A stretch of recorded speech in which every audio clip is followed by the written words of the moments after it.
하나님 감사합니다. 오늘 찬양의 가사처럼 우리의 모든 것 들고 이 자리에 나왔으니 하나님 우리에게 기쁨을 회복시켜 주시고 이 시간 하나님을 만날 때에 우리 마음에 다시 한번 평온한 마음이 회복될 수 있도록 인도하여 주옵소서. 특별히 말씀 앞에 겸손하게 서려 합니다. 하나님 우리의 마음을 여시고 우리의 생각을 바꾸시고 말씀 가운데 하나님을 경험하게 하여 주옵소서. 그래서 이 새벽부터 은혜가 충만한 가운데 맡겨주신 하루를 믿음으로 승리하게 하옵소서. 주님, 우리 나라를 위해 먼저 기도합니다.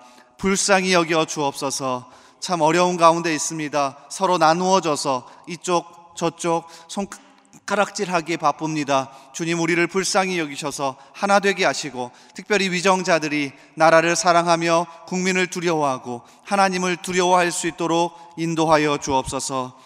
주님, 우리 대전중앙교회를 위해 기도합니다.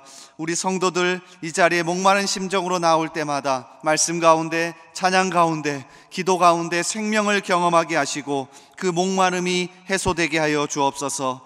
특별히 대신방 가운데 있습니다. 각 가정마다 말씀과 기도로 회복이 있게 하옵소서. 특별히 주일 강단을 통해 천이 되고 강국이 되는 은혜를 경험하게 하시며 아무리 어렵더라도 주일에 나와 말씀 한번 듣고 나면 또 예배 한번 하고 나면 우리의 모든 문제가 해결되게 하옵소서. 특별히 여러 가지 어려움 가운데, 질병 가운데 고통당하는 우리 성도들이 있습니다. 하나님 불쌍히 여기셔서 오늘도 찾아가시고 특별히 그들을 치료하시고 회복시켜 주옵소서.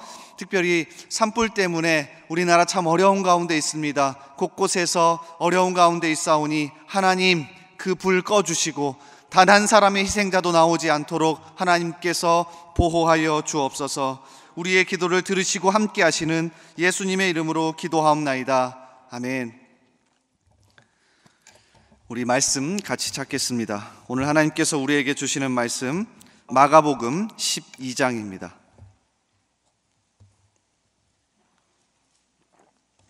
신약성경 마가복음 12장 1절에서 12절의 말씀입니다. 마가복음 12장 1절에서 12절의 말씀입니다. 우리 한 절씩 말씀 교독하겠습니다. 예수께서 비유로 그들에게 말씀하시되 한 사람이 포도원을 만들어 산 울타리로 두르고 즙 짜는 틀을 만들고 망대를 지어서 농부들에게 세 주고 타국에 갔더니 농부들에게 포도원 소출 얼마를 받으려고 한 종을 보내니 그들이 종을 잡아 심히 때리고 거저 보내었거늘 다시 다른 종을 보내니 그의 머리에 상처를 내고 능욕하였거늘 또 다른 종을 보내니 그들이 그를 죽이고 또 그 외 많은 종들도 더러는 때리고 더러는 죽인지라. 이제 한 사람이 남았으니 곧 그가 사랑하는 아들이라. 최후로 이를 보내며 내 아들은 존대하리라 하였더니 그 농부들이 서로 말하되 이는 상속자니 자 죽이자. 그러면 그 유산이 우리 것이 되리라 하고 잡아 죽여 포도원 밖에 내던졌느니라. 포도원 주인이 어떻게 하겠느냐? 와서 그 농부들을 진멸하고 포도원을 다른 사람들에게 주리라. 너희가 성경의 건축자들이 버린 돌이 모퉁이의 머릿돌이 되었나니 이것은 주로 말미암아 된 것이요 우리 눈에 놀랍도다 함을 읽어보지도 못하였느냐 하시니라. 그들이 예수의 이 비유가 자기들을 가리켜 말씀하신 줄 알고 잡고자 하되 무리를 두려워하여 예수를 두고 가니라. 아멘. 오늘도 이 새벽을 깨어 나오신 여러분을 진심으로 환영합니다. 이 시간 말씀 가운데 강력한 하나님의 음성을 들으시고요. 또 여러분 기도하실 때 그 기도에 하나님이 응답해 주시기를 주님의 이름으로 소원하고 축복합니다. 이 시간 마가복음 12장 1절에서 12절의 말씀을 같이 읽었는데요. 어쩌면 우리가 좀 싫어하는 말을 제목으로 삼았습니다. 내 탓이요. 내 탓이요라고 하는 제목으로 같이 말씀 나누겠습니다. 1989년입니다. 굉장히 오래전인데요. 김수환 추기경이 자신의 승용차에 파란색 스티커 하나를 붙이기 시작했습니다. 그리고 천주교인 모두가 파란색 스티커를 붙이고 또는 자신의 직장에, 자신의 사무실 또는 자신의 책상에 붙이기 시작했죠. 혹시 기억나시는 분도 있을 수 있는데요. 파란색 스티커에 하얀색 글씨로 내 탓이요라고 적혀 있었습니다. 천주교에서 신뢰 회복 캠페인으로 내가 먼저 잘못했습니다, 내가 먼저 내 자신을 돌아보겠습니다 라고 하는 의미로 이 캠페인을 펼치기 시작한 거죠. 굉장히 큰 반향을 일으켰습니다. 그런데 사실 이 정신은 우리 기독교의 핵심 아닙니까? 어떤 상황에서도 남을 탓하고 손가락질하기 전에 말씀 앞에, 하나님 앞에 서서 내 자신을 먼저 돌아보겠다고 하는 이 정신은 우리 기독교의 핵심이기도 합니다. 그리고 오늘 우리가 함께 읽은 마가복음 12장의 이 비유의 말씀도 이러한 정신을 너무나도 잘 보여줍니다. 먼저 오늘 비유를 좀 간단히 한번 살펴보겠습니다. 몇 사람이 등장하는데요, 전부 다 포도원 주인과 관련되어 있습니다. 일단 먼저 포도원 주인이 등장하고요, 두 번째로 포도원에서 일을 하는 농부들이 등장합니다. 그리고 포도원 주인이 보낸 종들이 등장하고 마지막으로 포도원 주인의 아들이 등장해요. 이렇게 크게 네 부류의 사람들이 간단하게 등장합니다. 자, 그런데 사실 가장 중요한 건 이 비유의 이야기를 듣고 있는 사람들입니다. 그 대상입니다. 자, 누구입니까? 1절을 보니 이렇게 시작합니다. 여러분이 성경을 읽으실 때 비유가 등장하면 가장 그 첫 부분에 누가 듣고 있는지를 눈여겨보셔야 합니다. 자, 1절을 보세요. 누가 등장합니까? 예수께서 비유로 그들에게 말씀하시되. 자, 그러면 그들을 찾으셔야 합니다. 그들은 바로 어제 본문에서 등장해요. 마가복음 11장 27절에 그들이 나옵니다. 그들이 다시 예루살렘에 들어가니라 예수께서 성전에서 거니실 때에 대제사장들과 서기관들과 장로들이 나와. 자, 이들에게 계속해서 말씀하고 계시는 겁니다. 대제사장, 서기관, 장로들을 위시한 종교 지도자들, 그러니까 성경을 너무 잘 알고 말씀을 너무 잘 알고 오랫동안 신앙생활을 해왔던 그들에게 예수님이 비유의 말씀을 하시는 겁니다. 왜요? 그들이 듣고 그들의 마음이 열려 무엇인가 깨닫고 변화되길 바라시는 거죠. 자, 이제 비유의 내용으로 한번 들어가 봅니다. 포도원 주인이 멋지게 포도원을 만들어서 농부들에게 포도원을 맡기고 잠시 떠나 있습니다. 포도원 주인은 잘 아는 것처럼 하나님이고요, 포도원은 이스라엘을 상징합니다. 그리고 포도원을 맡겨둔 농부들은 바로 오늘 대제사장, 서기관, 장로들을 위시한 유대 종교 지도자들입니다. 그들에게 잠시 이스라엘을 맡겨놓고 잠시 하나님이 떠나 계시죠. 그때 시간이 지나고 추수할 때가 되어서 포도원의 소출을 얼마를 받기 위해 종들을 보내는 겁니다. 여기에서 종은 구약의 여러 선지자들을 이야기합니다. 근데 농부들이 이 종에게 소출을 주지 않고 때리고 심지어 어떻게 해요? 죽이기까지 해야죠. 그 이야기가 3절부터 등장합니다.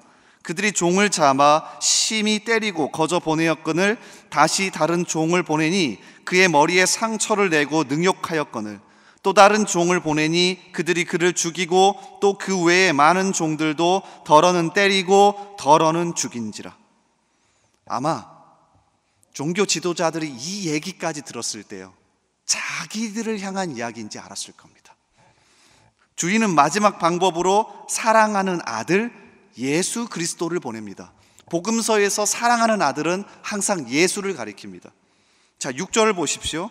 그 사랑하는 아들을 보내죠. 이제 한 사람이 남았으니 곧 그가 사랑하는 아들이라 최후로 이를 보내며 이르되 내 아들은 존대하리라 하였더니. 하지만 주인의 기대와는 다르게 농부들이 그 아들을 어떻게 합니까? 죽입니다. 7절과 8절 그 농부들이 서로 말하되 이는 상속자니 자 죽이자 그러면 그 유산이 우리 것이 되리라 하고 이에 잡아 죽여 포도원 밖에 내던졌느니라. 이렇게 이야기가 마무리됩니다. 중요한 건 이 이야기를 들은 그들의 반응입니다. 여러분이 만약에 당시의 종교 지도자라면 어떻게 반응하시겠습니까? 기분이 썩 좋지 않습니다. 그래서 그들도 똑같이 반응합니다. 12절이 이렇게 끝나죠. 한번 보시겠습니까? 그들이 예수의 이 비유가 누구를요? 자기들을 가리켜 말씀하신 줄 알고 잡고자 하되 무리를 두려워하여 예수를 두고 가니라. 비겁하지 않습니까? 자기들을 향해 말씀하신 줄 압니다. 그리고 변화되어야지, 그래 내가 돌아봐야지 라고 반응하기보다 먼저 분노했습니다. 심지어 예수를 잡아 죽이려고 했죠. 그런데 주변에 무리들이 많으니 두려워서 그냥 두고 갑니다. 분당 우리 교회를 담임하는 이찬수 목사님의 이야기가 떠올랐습니다. 그가 고 옥하는 목사님 아래에서 부목사 시절 회의를 하면 옥하는 목사님이 죽일 듯이 지적하고 죽일 듯이 부교육자들에게 여러 가지 조언을 해줬답니다. 진짜 너무 무서웠대요. 회의를 들어가기 싫을 정도로. 근데 돌아놓고 보면 그 회의에서 옥하는 목사님의 그 사랑하는 마음으로 지적해준 그것을 받아들인 사람은 그만큼 성장해 있고, 에이 모르겠다 하고 욕해버리고 나온 사람은 거기까지더래요. 그렇지 않습니까? 주님은 오늘도 우리에게 말씀을 통해 여러 가지 것들을 이야기하십니다. 그럴 때 에이 내 이야기는 아니지, 난 몰라 라고 하시던지, 아니면 이들처럼 분노하면서 비겁하게 가버리시던지, 둘 중에 하나일 겁니다.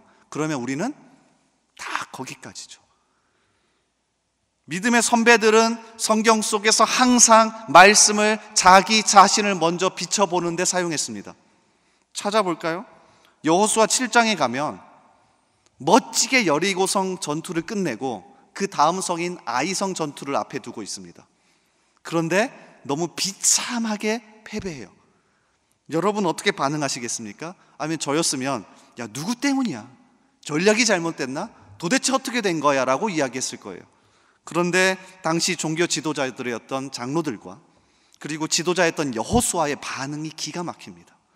여호수아 7장 6절, 여호수아가 옷을 찢고 이스라엘 장로들과 함께 여호와의 궤 앞에서 땅에 엎드려 머리에 티끌을 뒤집어 쓰고 저물도록 있다가 그들은 먼저 하나님 앞에 엎드려 자기 자신을 돌아보았습니다.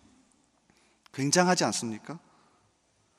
다윗은 어떠합니까? 사무엘하 12장에 가면 선지자 나단이 다윗에게 찾아와서 하나의 비유의 이야기를 들려줍니다. 그러니까 마치 오늘의 이야기와 같습니다.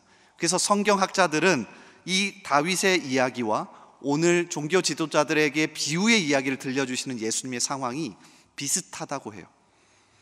다윗이 범죄했죠. 우리아를 죽이고 밧세바를 취한 사건, 엄청난 범죄인데 왕이었기 때문에 그 누구도 말하지 못합니다. 그때 나단 선지자가 비유의 이야기로 다윗의 죄를 지적해요. 다윗이 어떻게 반응합니까? 우리아를 죽였던 것처럼 나단 선지자를 죽여버리고 끝내지 않습니다. 이렇게 말합니다. 사무엘하 12장 13절, 다윗이 나단에게 이르되 내가 여호와께 죄를 범하였노라 하며, 다윗은 적어도 말씀 앞에 서면 자기 자신을 먼저 돌아보는 사람이었던 거죠. 이 정신을 다시 회복할 수 있는 저와 여러분 되기를 소원합니다. 어떤 상황 앞에서 누구 때문이야, 뭐 때문이지? 라고 책임을 돌리기보다는 내 탓이요, 하나님 제가 먼저 하나님 앞에 엎드려서 말씀 앞에 엎드려서 회개하며 나아갑니다. 옷을 찢고 머리에 티끌을 뒤집어 쓰며 주님 앞에 기도하며 나아갑니다. 이러한 정신을 다시 한번 회복하는 우리가 되기를 간절히 소원하고 축복합니다. 우리 말씀을 붙들고 같이 기도하며 나아가길 소원합니다. 오늘 말씀 붙들고 기도합시다. 하나님, 우리는 너무나도 이기적이고 남에게 책임을 돌리기 바쁩니다. 하나님, 어떻게든 지적질하기에 바쁩니다. 주님, 우리를 불쌍히 여겨 주옵소서. 우리 마음 가운데 찾아오셔서 항상 말씀으로 내 자신을 비추어 보게 하시고, 항상 말씀 앞에 내 자신을 먼저 드리고 말씀 앞에서 내 자신이 어떠한지를 돌아보고, 하나님 그렇게 내 자신에게 먼저 적용하는 우리들 되게 해달라고 오늘 말씀을 붙들고 간절하게 기도하며 나아갑시다. 또한 우리나라와 또 우리 교회를 위해 기도합시다. 우리나라 참 어지럽습니다. 정치적으로도 어지럽고 또 봄에 산불이 너무 크게 나서 전 나라가 어려운 가운데 있습니다. 하나님 불쌍히 여겨 주옵소서. 하루속히 이 문제들이 해결될 수 있도록 하나님께서 어루만져 주시고, 특별히 우리 믿는 자들이 먼저 엎드려 기도함으로 우리나라 살려 주옵소서. 우리 이러한 마음으로 우리나라를 위해 기도합시다. 또한 우리 교회를 위해 기도합시다. 하나님, 우리 대전중앙교회 이제 대신방도 시작되고 여러 가지 봄 사역이 시작되었습니다. 양육과 또 목장 사역이 개강하였습니다. 하나님 도와주옵소서. 우리 교구 살려주시고, 특별히 대신방 가운데 우리 가정들이 살아나게 하여 주옵소서. 하나님, 우리 부서들 또 우리 양육훈련, 이 모든 것들을 통하여서 성도 한 사람 한 사람이 주님의 그리스도의 장성한 분량까지 자라날 수 있도록 도와주옵소서. 우리 이러한 기도 제목으로 우리 교회와 우리 나라와 말씀 붙들고 기도하며 나아갑니다. 우리 주여 한번 외치고 기도합니다. 주여.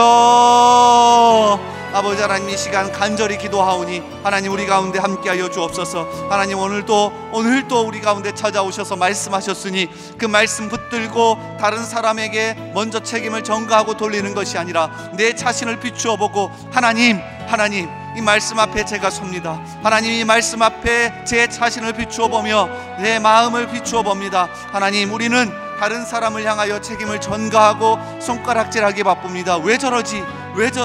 하나님, 그 마음이 아니라 하나님, 내가 먼저 달라지기를 원합니다. 내 마음을 넓혀 주옵소서. 내 생각을 넓혀 주옵소서. 내 시야를 넓혀 주옵소서. 이러한 마음으로 기도하며 나아가오니 주님, 이 시간 우리를 변화시켜 주옵소서. 하나님, 또한 우리 나라와 우리 교회를 붙들고 간절히 기도하며 나아갑니다. 우리 대한민국 참 어지럽습니다. 주님, 정치적으로 경제적으로 또한 여러 가지 사건 사고 때문에 하나님 너무 어렵습니다. 주여 불쌍히 여겨 주옵소서. 더 어려울 때에도 우리가 극복했던 것처럼 하나님께서 이 시기에 지혜도 주시고 길도 열어주시고 또 사람도 보내주셔서 하나님이 어려움을 잘 극복할 수 있도록 도와주옵소서. 먼저 믿는 자들이 엎드려 기도함으로 정치, 경제, 사회, 문화 모든 분야에서 성경적 가치관이 발현되고 하나님의 뜻이 실현되도록 우리를 사용하여 주옵소서. 우리가 각자의 자리에서, 믿는 자들이 각자의 자리에서 성실하게 믿는 자답게 살아갈 수 있도록 도와주옵소서. 하나님, 또한 우리 교회를 놓고 기도합니다. 하나님, 우리 대전중앙교회 70여 년 전에 세워주시고 여기까지 오게 하셨으니 아버지 하나님, 더 많은 영혼들이 우리 교회에 나와 예수 믿고 돌아오게 하시고, 더 많은 영혼들이 하나님을 붙들게 하시고, 더 많은 영혼들이 하나님 앞에 결단하고 일어서는 교회 되게 하여 주옵소서. 아버지, 특별히 여러 가지 사역들이 개강하였습니다. 우리 시니어, 목장, 또 각 부서들, 아버지 하나님, 여러 가지 사역들이 개강하였는데 그들 가운데 함께 하시고, 사역이 아버지 그냥 행사를 위한 행사 되지 않게 하시고 오히려 의미와 뜻을 담아 우리 성도들이 살아나는 그런 모든 사역 되도록 주여 인도하여 주옵소서. 대신방 가운데 우리 교구 사역자들과 또 우리 교구장, 목자, 총무들을 기억하시고 목장연합회 기억하셔서 그들이 지치지 않도록 힘을 더하여 주옵소서. 아버지 하나님, 함께하여 주옵소서. 도와주옵소서. 우리 계속해서 기도합니다. 매주 수요일은 특별히 우리 교회에 주신 다음 세대 모든 자녀들과 교육부서를 위해 기도하는 날입니다. 이 시간 기도하실 때 우리 자녀들마다 살아계신 하나님, 인생의 주인 되신 하나님을 만나게 하여 주옵소서. 우리 자녀들을 다음 세대를 이끌어갈 하늘의 지도자들로 사용하여 주옵소서. 우리 교회 모든 교육부서들을 살려주시사 은혜가 충만하게 하여 주옵소서. 교육부서를 섬기는 모든 사역자들과 교사들마다 성령으로 충만케 하시고 삶의 은혜를 주옵소서. 그리고 계속해서 담임 목사님을 위해 기도해 주시고 함께 동역하시는 장로님들과 교육자들이 사랑으로 하나 되어 온 교회가 성령으로 충만한 가운데 부흥의 역사를 이루게 해달라고 다음 세대 자녀들과 교육부서들을 위해 합심으로 기도하신 후에 자유롭게 기도하시면 되겠습니다. 이 시간 기도하실 때 먼저 저를 따라해 주시기 바랍니다. 주여, 우리 자녀를 살려 주옵소서. 우리 자녀를 살려 주옵소서. 주여, 우리 자녀를 살려 주옵소서. 우리 주여 한번 다시 외치고 계속해서 기도합니다. 주여. 하나님, 우리 자녀들을 살려 주옵소서. 우리 다음 세대 중요합니다. 하나님, 어렸을 때부터 하나님 붙들고 특별히 말씀을 붙들고 하나님 나아갑니다. 성경적 가치관이 하나님을